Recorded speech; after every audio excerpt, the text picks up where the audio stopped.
Kaixo, bideo hau bosta tasa da, bosta tasaren bideoa da, eta bideo honetan pintxan perimetrikoari buruzko bi infografia desberdin nola sortu adimen artifizialaren bitartez esplikatuko dut.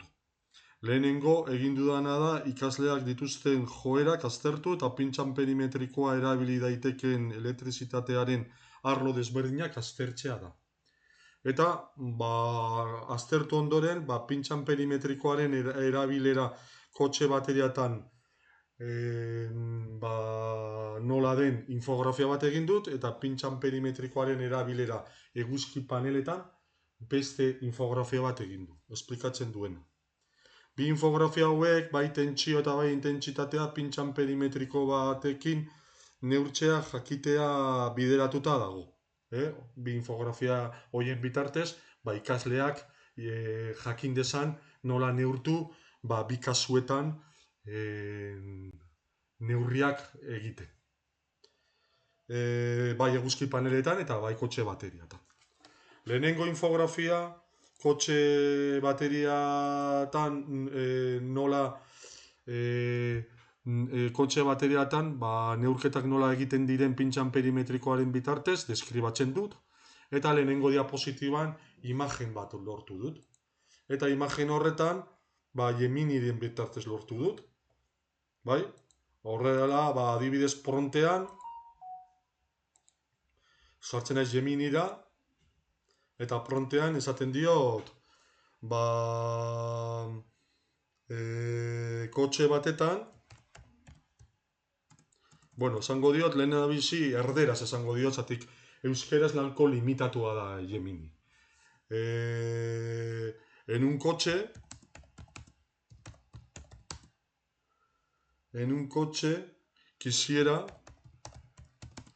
una imagen que me describiera cómo medir la tensión con una pinza perimétrica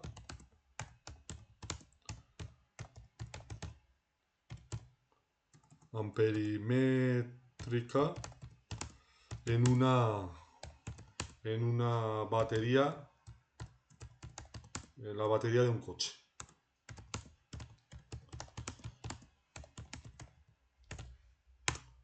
Eta momentu jakin batetan Geminik egoten da aurkitzen, eta hemen ikusten da bateria batetan nola pintxan perimetrikoa baten bitartez nola neurketak egin. Eta hori nire diapositiban edo nire aurkezpenean edo jarri dut lehenengo, nire infografia nahin zuzen ere jarri dut lehenengo diapositiba. Eta bigarrenean testu bat jarri dut, eta testu hori ChatGPTren bitartez lortu dut. Hemen jartzen diot frontean, adibidez, kotxe batetan pintxa perimetrikoaren bitartez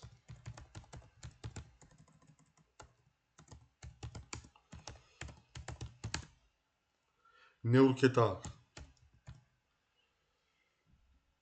bitartez neurketak egiteko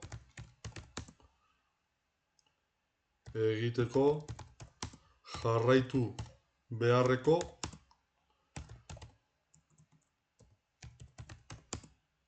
pausuak nahiko nituzke.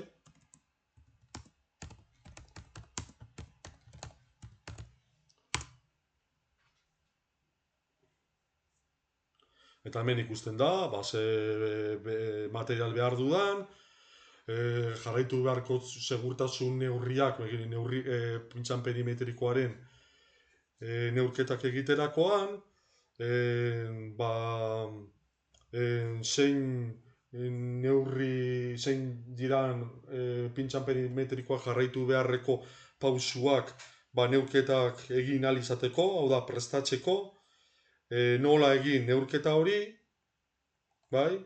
eta hori adierazten dit. Behar bada, infografia batetan agertzeko luzeegia denez, laburtu iezaidazu. Esango diot, eta laburtu egiten dit. Lehenengo segurtasun, zein eskala erabili behar dudan, kablea edo kabezara nola jarri behar dudan, eta nola egin zein neurrik lortu behar ditudan, bai alternadorean, bai kotxe baterian adierazten dit. Bai, bale?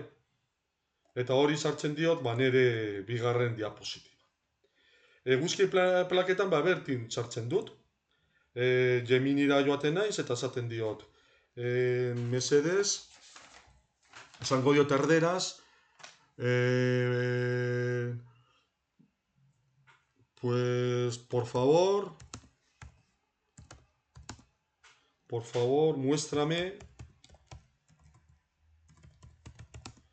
la imagen de una pinza perimétrica, de cómo de una pinza perimétrica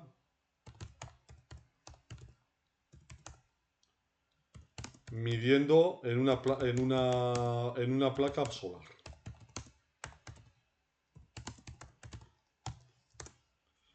Eta pixka bat hor ateratzen dit pintxan perimetriko baten imagina, bai?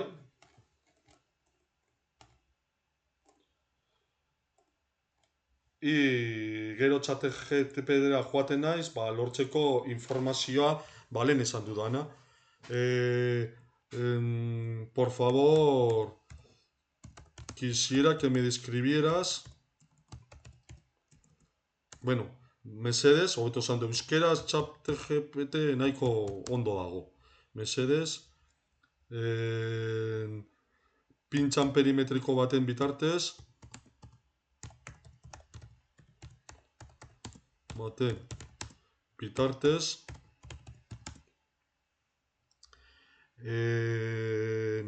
plaka fotovoltaiko, eguzki plaka batetan,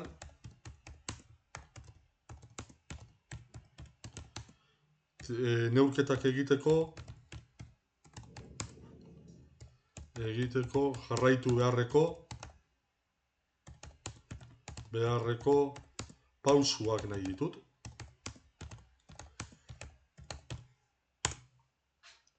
Eta hemen ikusten da, eguzki plaketan, segurtasun neurri jarraitu behar da, itzali behar dela bai inbertsorea eta bai arguneak, bai, DC-en korronte zuzenean neurtuko dugula, zatik plaka fotovoltaiko korronte zuzeneko elektrizitatea eskaintzen du, zein eskalatan jarri behar dugun, zein eskalatan, kable baten inguruan jarri behar dugula pintxan perimetrikoaren plaka, eta neurketak nola egin deskribatzen digu. Esango dio, laburtzeko, igual, laburtu ezaidazu.